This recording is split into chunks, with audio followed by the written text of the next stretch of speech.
O que é um mapa de risco?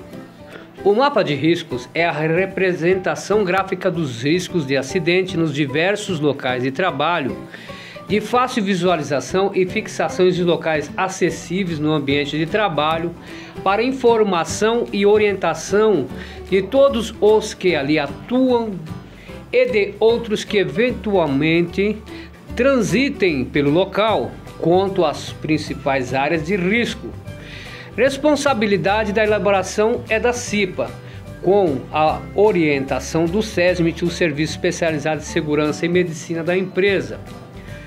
Legislação brasileira. O que trata a legislação sobre o mapa de risco? Implantado pela Portaria número 5, de 17 de agosto de 1992, do Ministério do Trabalho e alterada pela Portaria número 25, de 29 de 12 de 1994. Ele é obrigatório nas empresas com grau de risco e número de empregados que exijam a constituição de uma comissão interna de prevenção de acidentes. A falta de elaboração de fixação dos locais de trabalho de um mapa de risco ambientais pode implicar em multas de valor elevado. A fiscalização e as penalidades que estão sujeitas às empresas que deixarem de elaborar o mapa de risco ou fizerem incorretamente, encontra-se prevista na norma regulamentadora número 28 da Portaria 3.214 de 1978, com a redação dada pela Portaria número 7, expedida em 5 de outubro de 1992. Objetivo do mapa de risco: conscientização e informação dos trabalhadores através da visualização do risco existente na empresa. Reunir as informações necessárias para estabelecer a situação de segurança e saúde do trabalhador na empresa. Conhecer o número de trabalhadores que estão expostos a diferentes riscos em função de horários e turnos. Contribuir para reduzir, eliminar ou controlar os riscos. Diagnosticar novos problemas e diminuir a ocorrência de acidentes. Como elaborar um mapa de risco? Primeira fase: ter conhecimento. Parte do conhecimento. Então, conhecer o processo de trabalho no qual ou local em questão. Apurando os trabalhadores, quantidade de pessoas, sexo, idade, jornada de trabalho. Processo produtivo. Como se dá a forma do processo produtivo, instrumentos e materiais de trabalho, quais insumos, ferramentas, enfim, atividade exercida, como que é realizada a atividade desses trabalhadores nos seus processos, e o ambiente, como é esse ambiente. Segunda fase: identificação dos riscos. Identificar os riscos existentes no local, devendo classificá-los em grupo, de acordo com a sua natureza e padronização de cores. Então, na cor verde nós temos os agentes físicos, na cor vermelha nós temos os agentes químicos, e na cor marrom, agentes biológicos, e na cor amarelo encontra-se os agentes ergonômicos, e na cor azul, agentes que geram risco de acidente ou risco operacionais, risco mecânicos. Terceira fase do mapa de risco: identificação de medidas preventivas. Identificar as melhorias preventivas existentes e a sua eficácia. Medida de proteção coletiva, medida de organização do trabalho, medida de proteção individual, medida de higiene e conforto, banheiro, lavatório, vestiário, armários, bebedouro, refeitório, área de lazer. Quarta fase do mapa de risco: identificação de indicadores de saúde. Identificar os indicadores de saúde através de queixas mais frequentes e comuns entre os trabalhadores expostos aos mesmos riscos, doenças profissionais diagnosticadas, causas mais frequentes de ausência ao trabalho, acidente de trabalho ocorrido na organização. Quinta fase para elaboração do mapa: conhecer levantamentos ambientais. Conhecer os levantamentos ambientais já realizados no local de trabalho, as posteriori. PPRA, Programa de Prevenção dos Riscos Ambientais, existente na unidade. O LTCAT, o laudo técnico das condições ambientais, são fontes que nós podemos pesquisar para ver esse conhecimento, ver os levantamentos ambientais já realizados em outro momento. Sexta fase da elaboração do mapa de risco, avaliação dos riscos para elaboração do mapa.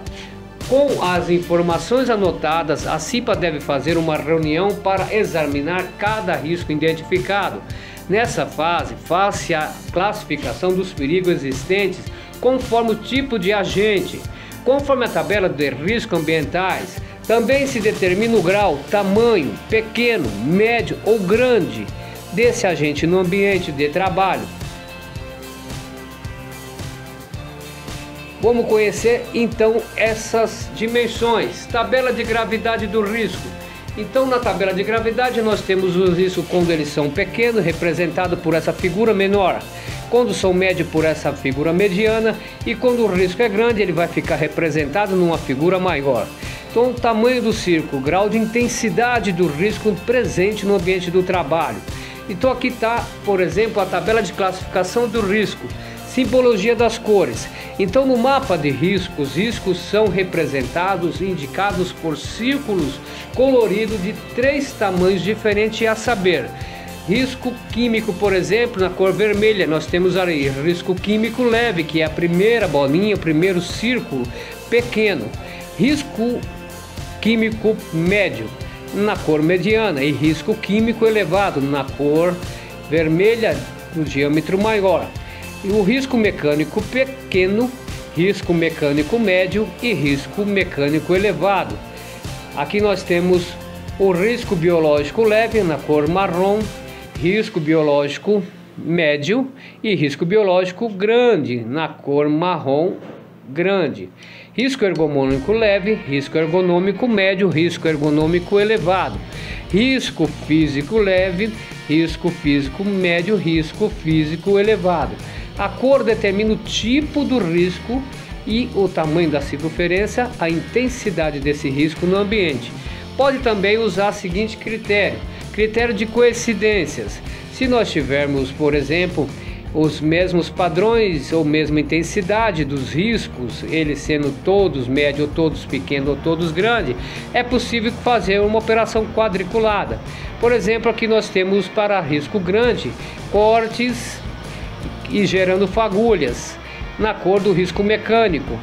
E também nós temos ruído no tamanho grande, uma proporção de ruído no ambiente.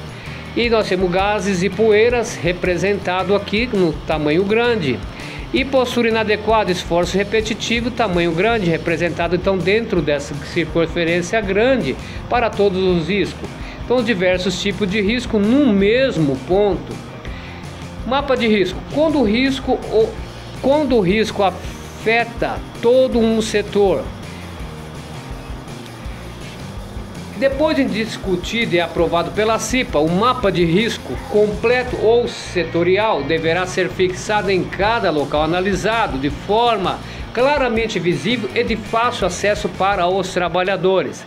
Resultado final. Então, para cada setor foi identificado determinados riscos. Na administração, risco ergonômico. No CPD, risco ergonômico. No almoxarifado, risco químico, risco mecânico, operacional e risco físico. Nos banheiros foram identificados risco biológico. No jardim, risco físico e também o risco biológico. Na linha de montagem já foram encontrados riscos mecânicos, químicos, físico e ergonômico. No refeitório, riscos ergonômicos e biológicos. Na tornearia e soldagem, risco mecânico, químicos e risco mecânicos. Risco físico e risco mecânico e químico no depósito. Na cozinha, risco mecânico. E na despensa, risco ergonômico, risco físico e risco biológico. Aqui nós temos o exemplo de um mapa de risco elaborado com as legendas explicando os tamanhos, outras identificando os agentes, e aqui nós temos já ela distribuída, o mapa dentro da identificação no setor de produção. Nós vamos falar agora, na próxima aula, com vocês a respeito da medida de controle. Nos vemos daqui a pouco, até já!